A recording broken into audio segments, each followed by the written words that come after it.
events? How did you get into hosting events? So it was quite by accident, actually. Um, I am mostly in the online space, not in the event or previous to uh, June or May 2020. I help people get their stuff online, get their landing pages, their website, their online courses, that sort of thing. And I was in the middle of teaching a class at the college. I teach part time at the college, evening lifelong learning classes, and those are usually 3 hour classes. And th- after I did the first class, the next week we were under lockdown. And I was like, oh, what do we do now? And the director asked me, can you teach this online? And I was like, yeah, I can teach this online. But my worry or my challenge was, how do I keep people engaged for 3 hours from 6:30 in the evening to 9:30 at night? And I was like, okay, I see that there's a virtual event happening on how to do virtual events. And I have known Blue and Berry from Sage Event Management from their in-person events that they have produced. I didn't know them personally, but I've gone to several of their events that they had done in person. So I always know that this is going to be great because they always have amazing content. So that's kind of how I got in there. Now, the way I got into hosting or collaborating with virtual events was many people were asking, well, I don't know how to build a landing page. I don't know how to build a password protected dashboard. And in the Facebook group, I was like, well, I don't know how to do that. Let me help you out. And then one thing led to another. And I was like, oh, I need to learn how to use the Zoom thing. And I need to learn about, what the heck is AV, how you do that online and all this kind of stuff. So that's how I got into and I'm loving it right now that um, there's so many different, I think I've done about 80 of them since June 2020, but they're different types of events, right? Some of them are just an hour and a half, some of them are 3 days, some of them are um, trade shows, conferences, enrollment events, all those kinds of things. What's your favorite type of event that you've hosted so far? Actually, the 3 day is really very cool, but a lot goes into a 3 day. A lot goes into a 3 day. But I tell you why it's exciting for me is because I feel like that's when I'm having a great impact with helping the host because the host needs to get their message out there. And I'm helping facilitate that because they know their content. I don't know their content. But in this world now, we have to know how to put it online and how to make other people, how to make things work. And then the other time, there was like actually three different things. So the enrollment event for the 3 day is amazing. And when they have uh, education conferences, multi-day education conferences where there are different, within a certain time frame, people can choose which conference they um which thing they go to. So I really like those. And trade shows.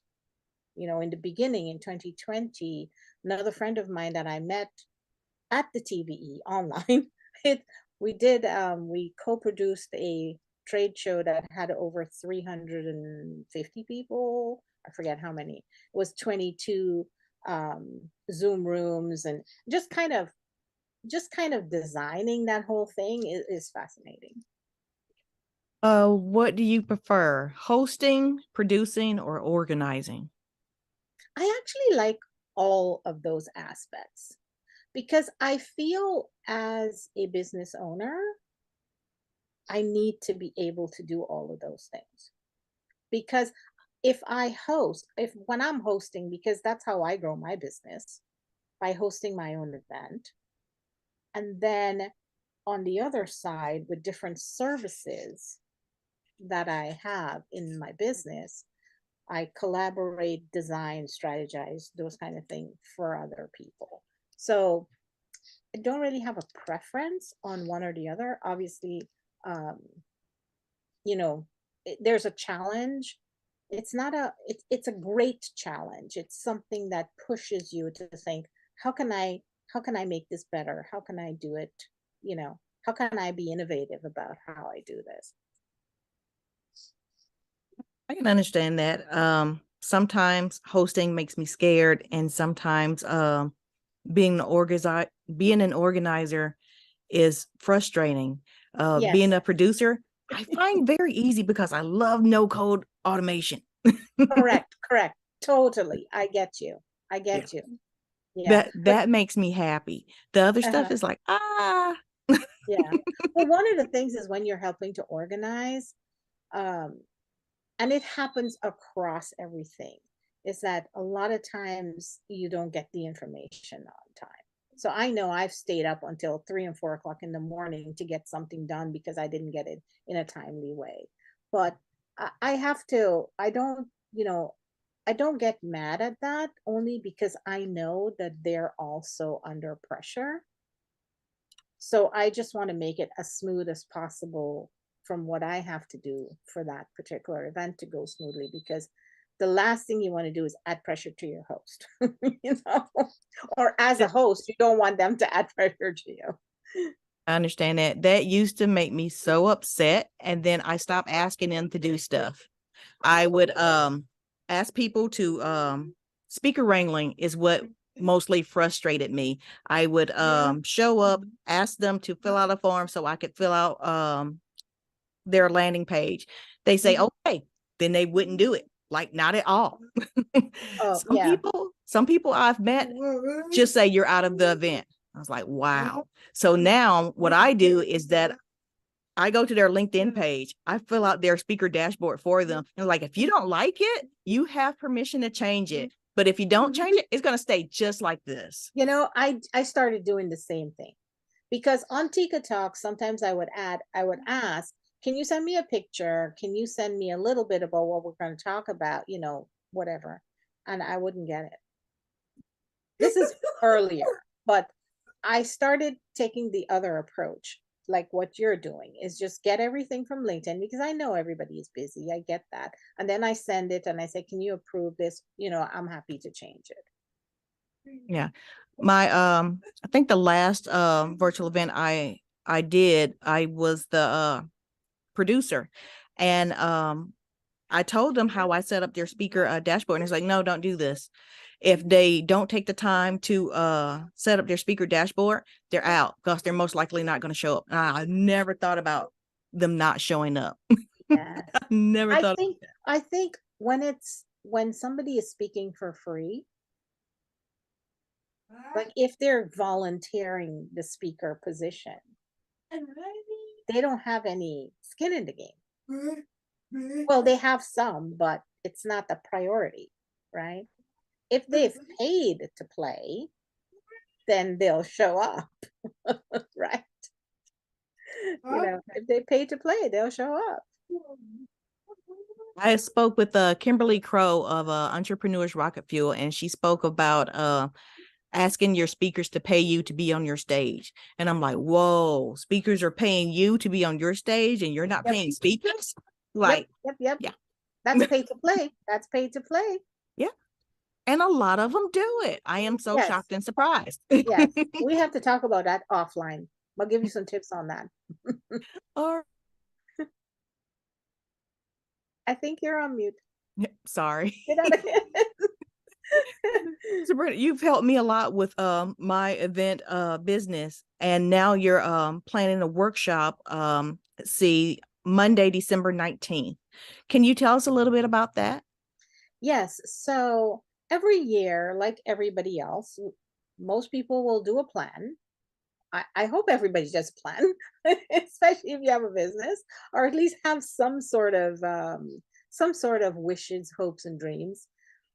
So on Monday, it has been a very busy couple of months. I'm sure for everybody, but also personally and in business, right? So I I am going to do this event on, it's a workshop type thing because I want you to actually fill out some forms about your plan. So I'm calling it 2023 and you. And how do you make that your dream year? Because every year you want to make it a bigger dream and a bigger dream and a bigger dream, right? So couple of the things that we're going to go over, which at a very high level, we're going to go over um, what does your business model look like? What does your offers look like? What's your sales and your revenue model look like? And then what's your marketing plan for the year? And sort of map out each month, um, what piece you might do. It's a lot to pack into that time, but basically it's a high level overview of and giving you some points on how. And then, if people want to take the next step and actually go to the implementation phase, we'll also talk about that. You're still on mute, hon. Sorry about that. I want to share my screen and show everyone the page that you're talking about, so they'll have an easier time finding it, hopefully. So your Dream Year 2023 planning workshop. Walk away with your plan for 2022, your business model, your offer, your sales projections, and marketing plan for your first six or high six-figure year. I like that. I really like that. Yeah, because I'm going to be on you. I'm going to be behind you to do that. Yeah. You've ran what, two other businesses before? They're very profitable. They work. You are very good with systems. Yes, How did you very get to good. be so good with systems? Well, because my original career is a software developer, software engineer, writing software from scratch. So as a software person writing for huge businesses like Florida Hospital, CSX, Conrail, you kind of have to know how the system works. And you have to know every single minute detail, right? Because and this was quite a while back. I think in about 25 years ago. So I'm dating myself here, but that's fine. Um, I was running like $20 million projects. So there, that just gives you the scope of how big the projects are.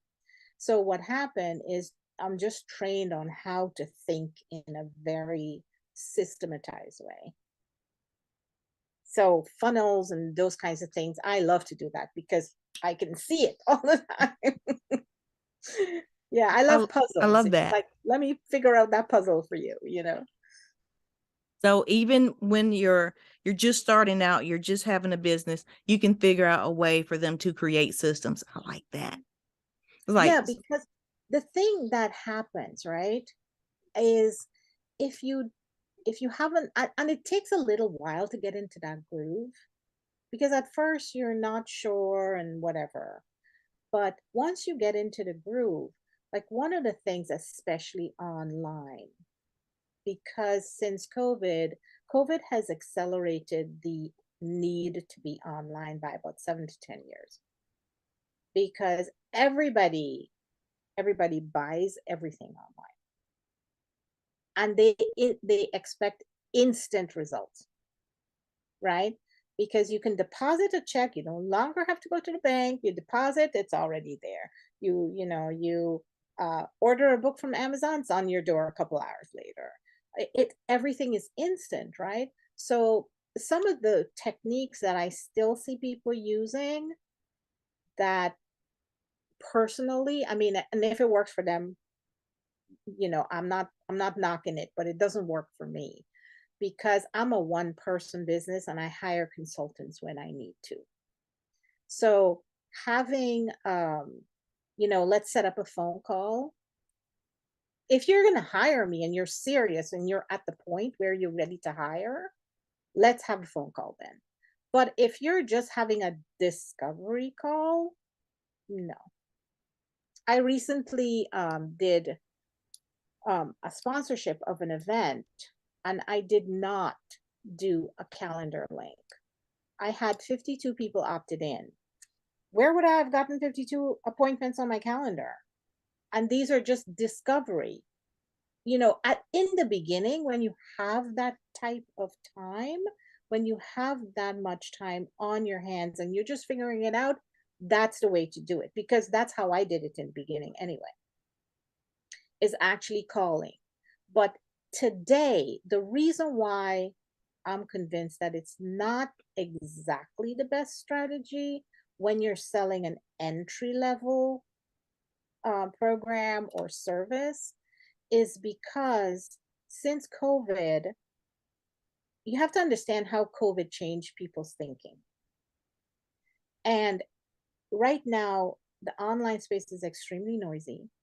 Nobody wants to talk to you unless they know that you can help them. But anytime you say, "Oh, let's do a phone call," the immediate um, thing that they think of is, "Oh, you're going to sell me something." Yeah. So you have a block before you even get on the call. So you have to do as much as you can without you involved. Like they can learn as much as they can. Like you do, they can go look at your YouTube or your virtual talks or something, and they can find out a little bit more about you. Even corporate America, when they're serious about somebody that's coming, they have people look at your social media. They're following you all around to figure out if you're the type of person they want to do, right? So having True. that online presence and having it easy to share your message on what's happening is super critical. So that's kind of what this whole thing is about, is let's do an audit to see where things are easy to find, but also does it lead them to the next thing? Does it have one message to the next thing that they should hire you for? Because if you give them 5 options, they're confused. Yeah. It's not enough for me to say, "Hey, I can run virtual event. I know how to use these platforms." Like, how are you going to use these platforms to serve me? How are these platforms going to serve my needs? And I'm like, is that it? So Yes. I'm sure your planning session will definitely help with that, especially since you come up with systems, and I love that. Yes. Systems are so Yes. helpful. Like once you find your way, you make your path, and you can teach others to use that system too. and Absolutely. Yep. and when you have help, oh, it's amazing. Yes. Yeah, for sure. And if you really think about the way you could think about a system is like your GPS map to where you're going. But you have in your business, you're going to have many destinations, right? But understanding how the value, like which destination is first, and that's kind of what we use the revenue and profit pyramid for, is understanding what is that value ladder, and do you have a system to get them to the next thing. Do you Do you help people understand? set up their profit pyramid? Say that again, sorry, Erica. Do you help others set up their profit Oh pyramids? Oh, that yes. is so nice. Oh yes. And the value ladder. So the value ladder and the profit pyramid work together. Like how are you, some people call it that, but I like to think of it as two, like they work together. Okay. This whole time I thought they were the same thing.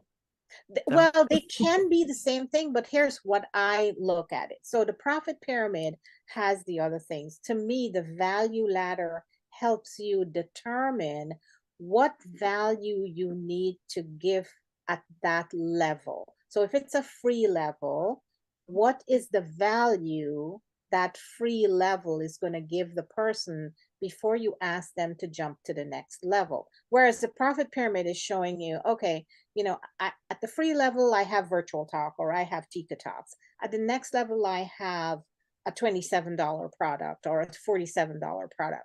So on the value, on that, I look at as like my revenue model. On my mhm. value ladder, I'm saying, okay, in the free, I have, what is the intake on the free? Where am I advertising Teekah talks? Right? how am I getting that? How am I getting them to the value? And then how am I ascending them to the next value? So it's a little bit more detailed the way I do my value ladder, because I'm looking at what systems do you have to bring them up the ladder. And on the profit pyramid, and maybe people use it differently. The profit pyramid, I'm looking at how am I going to plan out my revenue model? Like how many $27 items do I need to sell, or to try to sell, to project, like I'm doing my revenue projections, because I know how many of this, that, and the other. On my value part, I'm like, do I have a system for value ladder number one to escalate them to number two and ascend them that way, right? So I'm looking at them a little bit differently. That's so smart. You just taught me something new now. I know the profit pyramid, but I never thought about how many I need to sell of each one. Right, I right. just I just thought one leads to the other, and I never thought about selling so many of each one. But now Yeah, I know. yeah. Well, you need to come to this for sure. Yes, Yeah, Monday the 19th. I think Monday it's the at 19th. 6 o'clock Six. Yeah, Eastern I'm time. doing it later on in the afternoon because some people have it's 6 to 7:30. Okay, Now I just noticed this image said the 17th. So ignore that for now. It's actually the 19th. I will the change 19th. that. And by the time people get to this page, it Okay, should be, yeah. So if you scroll down a little bit, we're actually going to briefly touch on these pieces, okay, because it actually shows you, if you go back up a little bit, um, right there. okay, So here I will briefly explain the 9 pieces of a business model. Over here, I'm going to explain that, that offer ladder and that revenue. These two kind of work together, right? Because if you're going to say how much, let's say I'm shooting for $100,000 a year. How am I going to break up? Like I want to sell, two of my high ticket offers, or 5 or 10 or whatever like that. And then my next level, I want to sell X number of that and X number of that. Then you're going to come over to this value. Like you have here, there are a couple of things in play. You're having what's happening here on the pricing, and what is it that's on your profit pyramid. So you have an online course, you have a this, that, and the other, you have a virtual event, um, a one-on-one consultation, those types of things. Over here now, we're going to look at each piece and map out in the free part.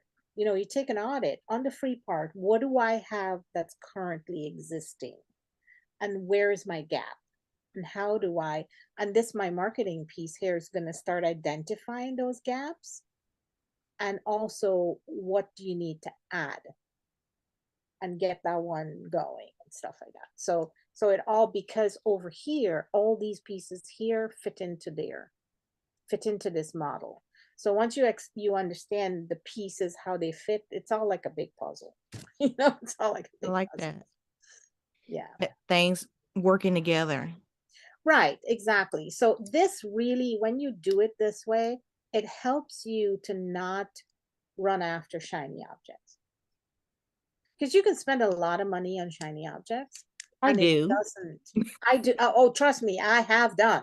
I am speaking from experience. They are so shiny.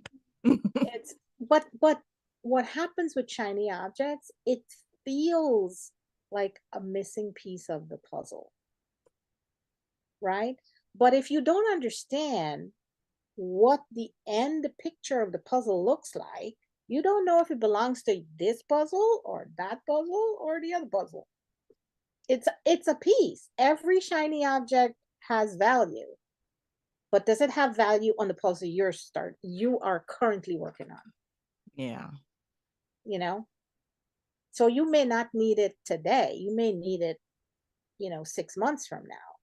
So Yeah. it keeps you. My goal is to keep focused, and once you have the plan, is keep focused on first first month, this is what you're getting done. Second month, because this whole thing is to expand and leverage your business, scale and leverage.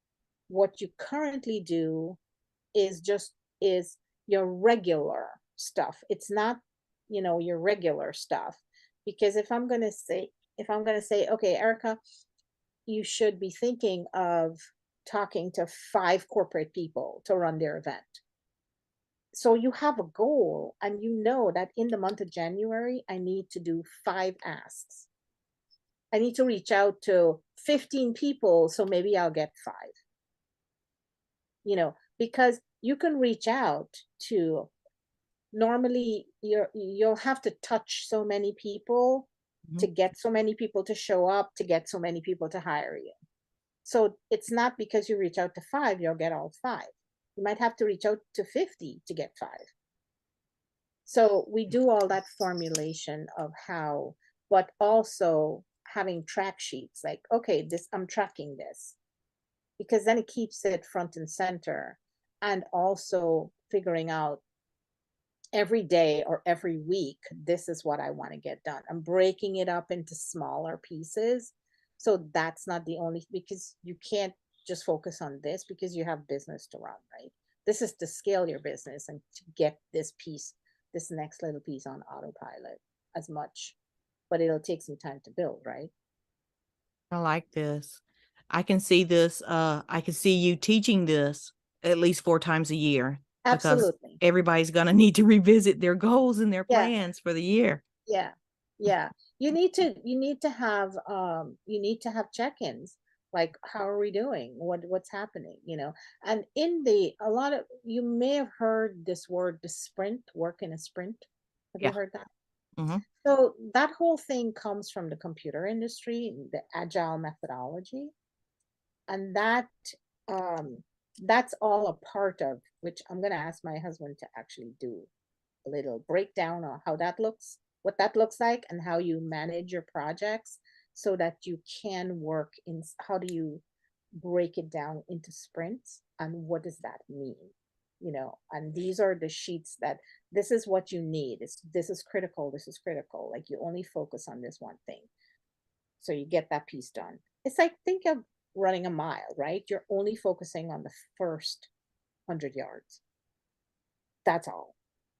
Like, because sometimes we're running a mile, but we are thinking of mile number 2 and we haven't even run 500 yards yet, you know? So Yeah. anyway, it's really keeping very laser focused. I like that. So you're going to have to charge more than $47 if I get to have check-in calls with you every four Well, months. yeah, this part does not include checking calls. It only includes the planning session. Okay. Then there's another program that I have to actually implement this. So this is just the planning. There's another program that follows this for the implementation of it. That's where you get to check in. Okay. I like that. Yeah. It's a very good funnel setup or through line. Well, it's my value ladder, right? Okay. So I have an entry point, which is doable for a lot of people. $47 is not that much. You get a lot of value, and either you try and, do and implement yourself, or you let me be your project manager for those tasks. Yeah. I gotta let people know you definitely want Sabrina to be your project manager. Yes. Anybody Yes, that for can make a sure. system out of nothing, I love that. I want to have that ability. But if you can point me in the right direction and Yeah, then let me know every now and then if I'm still going the right way, yeah, right, would like right. that. But also challenge you to, like some of the things that we do in the second half of the implementation of this plan, which is another, like I said, another part of my value ladder. The implementation part is, um, you have to do check-ins, and all I need is a text or a voice message. I don't need, because I'm going to be sending you. a voice message or a text as well, like, how did we do today? Or what are we doing today? You know, did you do whatever? Sometimes I would be like, okay, today your challenge is try to make an extra $100 today. Now, what is that? Maybe the way, try to think about how am I going to make an extra $100 this week or today? Maybe it's offering one other little thing, or you bump your prices up by $100. So it's challenging you. It's always challenging you to take that next bold step. I like that. As soon as you said, how can I make $100 in a day? My go-to thought is photography.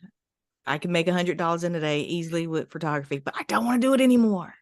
But you can I make more than $100 on photography. yeah. But you don't have to do that full time. You have to find a way. Here's what's interesting. If you like photography and you can do photography, how can you add this as a little bonus? Hey, take this other package. It's only $100 to the other thing that you're doing. Because you do virtual talks. You can say to your audience, your guests, hey, I can take some photos. Do you want some photos? $100. You get to come on the talk for free, but if you take some photos, I give you for $100. I don't know. I mean, you have to so you're using your skills to actually have one impact. I think a lot of times we have so many skill sets and we put them in boxes. And we always think that they don't come together. And for me, because I have three different, which some people think are completely different skill sets. I came from the software development world. I'm also a trained interior designer and also a struggle in wanting to be learning more marketer. Right? I'm always learning about marketing, because if you have a business, you kind of have to know how to do that. So Yeah. when I look at things, but to me, it's the same critical thinking, because you always have to know what's your end goal and what tools will you use to get to that end goal. So Yeah. in software development, I'm using software development tools.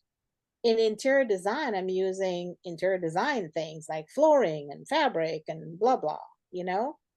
And in marketing, it's so interesting because in marketing and funnels and stuff, I try to learn from the best person I can afford.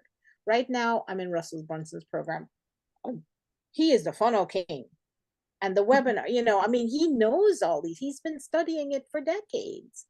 I'm learning from the best, and I am bringing those. Sometimes they're complex, sometimes they're simple.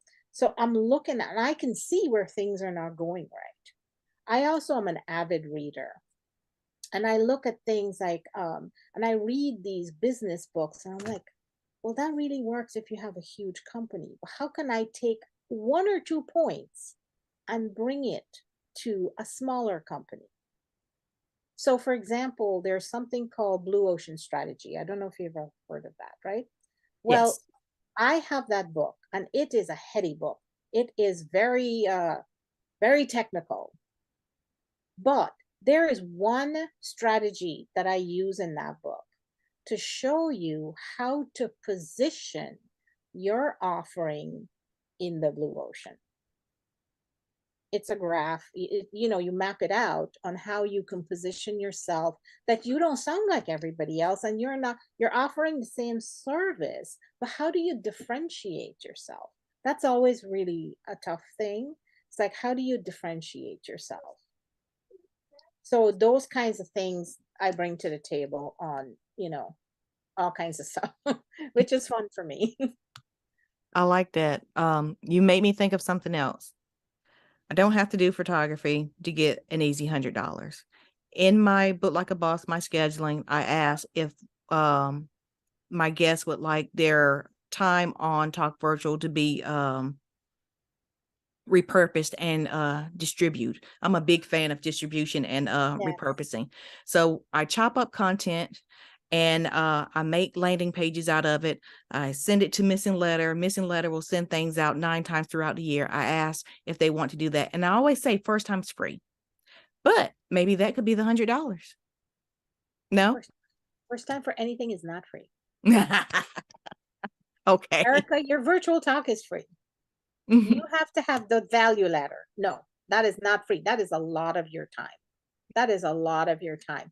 And in the beginning, when you're starting out, it's okay to have that for free. It's okay.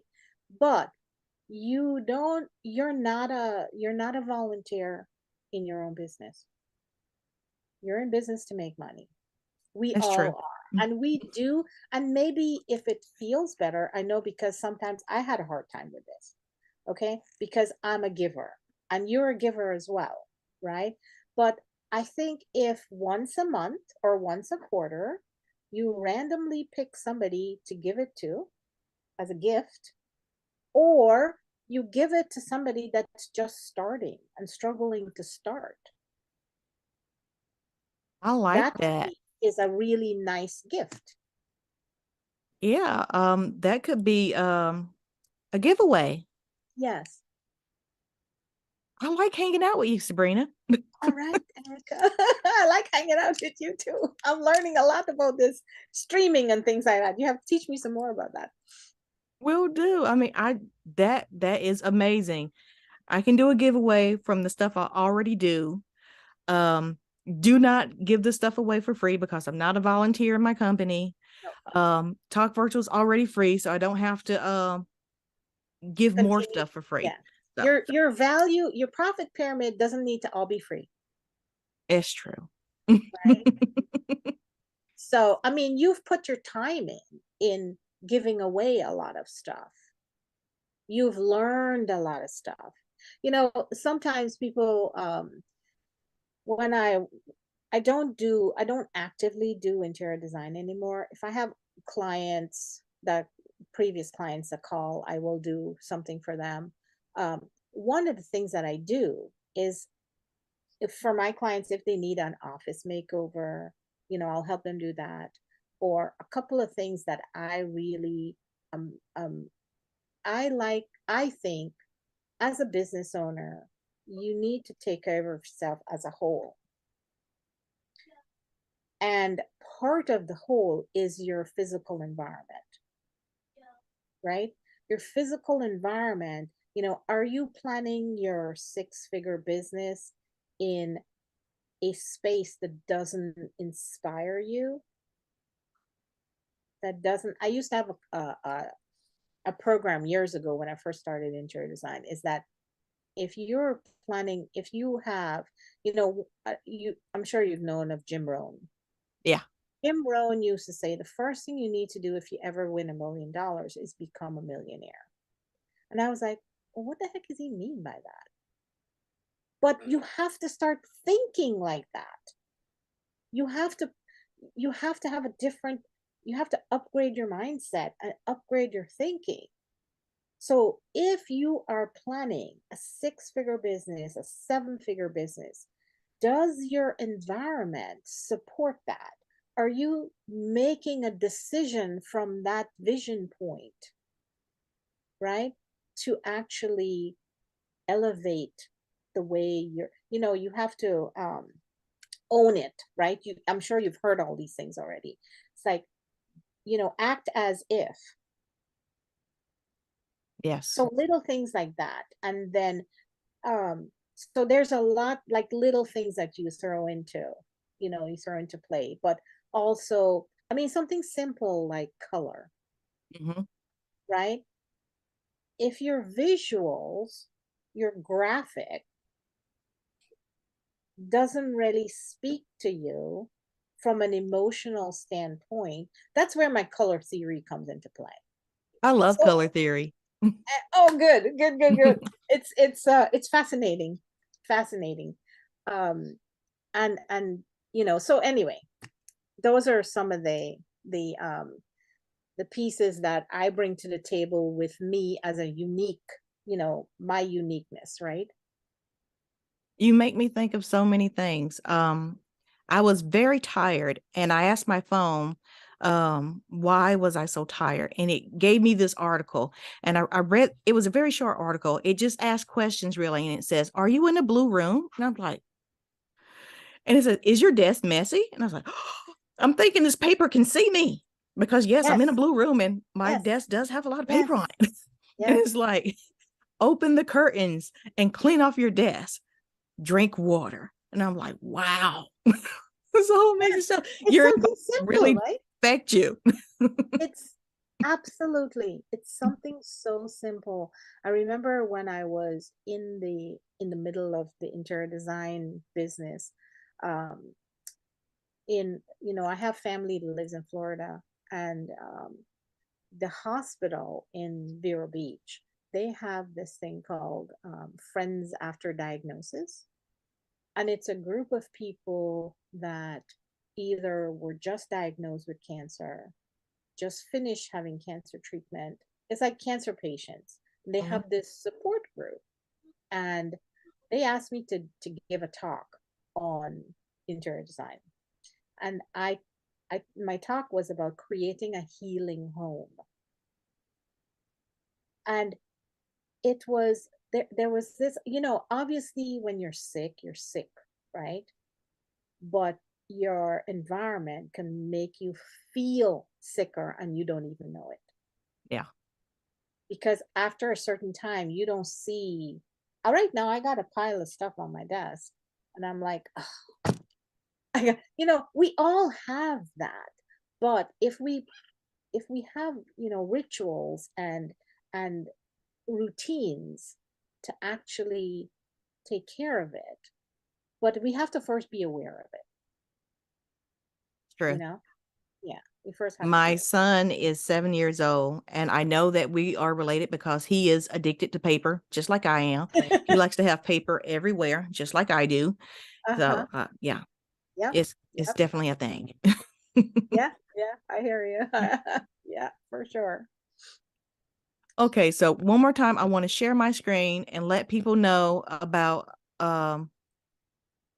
your event that's Yeah, coming and up. then you can put the link in the chat, Yes, will do. So on the 19th which at is 6 Monday. p.m., Yep. we're gonna have your dream year 2023 planning workshop. You're gonna get to hang out with Sabrina Teekah. Sabrina, what's your favorite social media hangout spot so people can find you? So the best place is LinkedIn because I'm most active on LinkedIn or Facebook. I was active on Instagram, but it's kind of like I have to redo. But those two, I do have an Instagram as well, and I think the Instagram is called Tika Talks. But on LinkedIn, I am Sabrina. You'll find it under Sabrina Teekah, and on Facebook, my personal page is under Sabrina Teekah, and I also have another page called Sabrina T, where I have um, the business page, right? I don't know what Facebook rules are anymore because May I everything ask? changes. May I ask why is LinkedIn your favorite social platform? Because I feel that um, it's becoming my favorite platform because I feel that that's where most of the people that I need to help hang out. Okay, good answer. Yeah. Um, but uh, I need to be more consistent. I've fallen down all the time. It's just too much. Um, but you know, you try as much as you can Yeah, that's true. and do your So, best because you can only do so much. and after that, you find some no code automations and you let those There you go. machines and that tech do it for you. There you go. That's what I need to start implementing. That'll be on my 23 business plan for sure. But before we wrap up, you tell me when you're ready because I wanted to share a couple of questions in case somebody is not going to join us. Okay. that they can still get some ideas on how to think about their plan and some of the critical questions that they should ask Okay, go themselves. ahead. Okay. First question is, and I'm going to read my notes because I'll Okay. forget. So, first question is, if we were meeting in December 2023 and you were looking back over 2023, what has to happen for you to, what has to happen in your life, both personally and professionally, for you to feel happy with your progress? It's question number one. Question number two. What dangers do you, and I'm going to explain what dangers here because it sounds really bad. What dangers do you need to eliminate? Um, so, what I mean by that is what's holding you back, right? Is it, sometimes we hold ourselves back because we're not sure of the technology, we're overwhelmed, we're, we're fearful of what are other people going to think. Now let me tell you from now, don't care about what other people think. You just keep doing what you know you're supposed to do. Okay, because right now, if you're just starting out, millions of people aren't looking at you, right? So get your practice doing it, and don't let that keep you from putting your message out there, because you don't know who you're going to help that really needs it at that moment. Okay. So figure out what are the distractions, what are the things holding you back, and just have some quiet time and think through that. What are some of those things holding you back? And then the flip side of that is, what are some of the opportunities that you're not even seeing? So, this is the car analogy. So, if you, I don't know if you've seen this or observed it. When you buy a car or you just get this other car and it's red, all of a sudden you're like, "Oh my god, there's so many red cars. I never saw that before." Or there's so many, Toyotas or whatever it is. It's all of a sudden they were always there. You just weren't aware of it.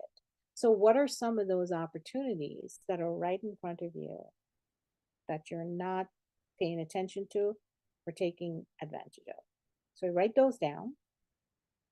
Um, then the other one is, make a list of all of your strengths, right? And one of the lists that I made recently, about a couple months ago, is what were the commonality. Like, I looked at all my clients for the last 2 years or something, and what were the commonalities? What were some of the things that was common in almost all of the projects? And this is why I came up with these pieces to put in this planning workshop, because many people will plan something. And I'm not talking about businesses with lots of people on their team. I am speaking about businesses that are under $250,000 or even under 100,000, or at a low six figures, or high five figures, whatever it is. So don't get me wrong, anybody that's watching that say, "Oh, that's not true." Well, I'm speaking to the people that this is true for.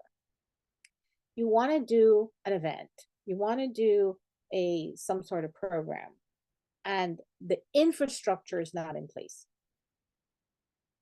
And then what happens is that you underestimate how long it's going to take, because every piece has some strategy behind it.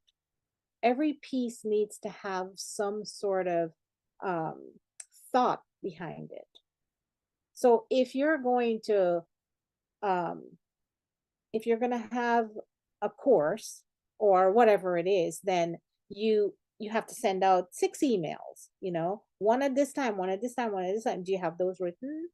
Do you have those scheduled? Do you have those whatever? You need a landing page. You need a call to action page. What does that offer look like? So looking at these pieces, we're all guilty of this. I'm like, oh, I don't have an offer. What am I offering? But it's important to have the next offer already defined so that you so that you can have that through line to, what are you leading them towards, right? Um, so really putting all your strengths down and also taking inventory of what are the things that you did over 2022 that were the commonalities. So if 10 companies ask you, can you stream my virtual thing? Because that's going to show you where you can increase that. Because now you have social proof, you have, all these pieces that add up. And within each of those, you'll be like, okay, we stream this corporation A, but here are the things that they didn't have. Here are the things we had to implement. Corporation B. And then you'll start seeing commonalities. So then you can say, you can add, that's your extra, the extra $100 is not just $100. Those are the extra things that when you know that I'm going to stream this thing, but you know what? 9 times out of 10, they don't have this, this, and this. Because then what happens if you don't define it is then you're in the middle of planning it and you're like, oh crap, and then you throw those in for free. But that takes your time as well. So sort of being really strategic about what those things are, and then those could be an add-on, right? An add-on service. So then the next thing is, what area in your life and business have you achieved some sort of simplicity and some sort of rhythm? Because at first, everything is hard. At first tying your shoes is hard, or riding a bike, but then you learn how to do it, and then it's simple.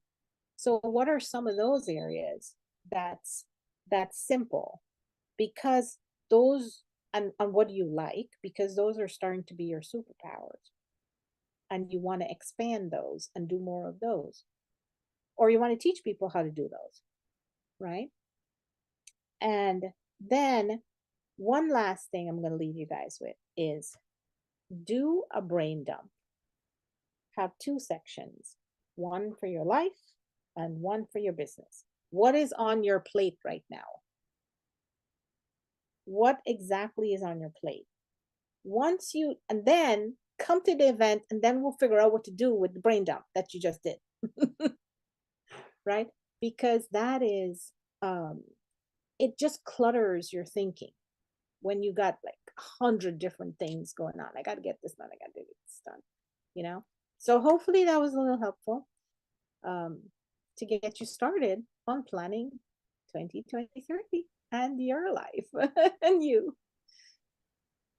That was amazing. Talking with you always makes me think about what I could be doing, and you just made my goal list just a little longer. And I'm sure when I see you on Monday on the 19th, it's gonna be a lot longer. So Yes. there's so much stuff I need to tell you, but I'm not gonna air it live. I'm No. gonna tell you. Awesome. Well, all right, Sabrina. Monday, December 19th, from 6 to 7:30, having a planning workshop. After the planning workshop, you're going to get some great ideas, and you're going to want to hang out with Sabrina even more. I promise you that.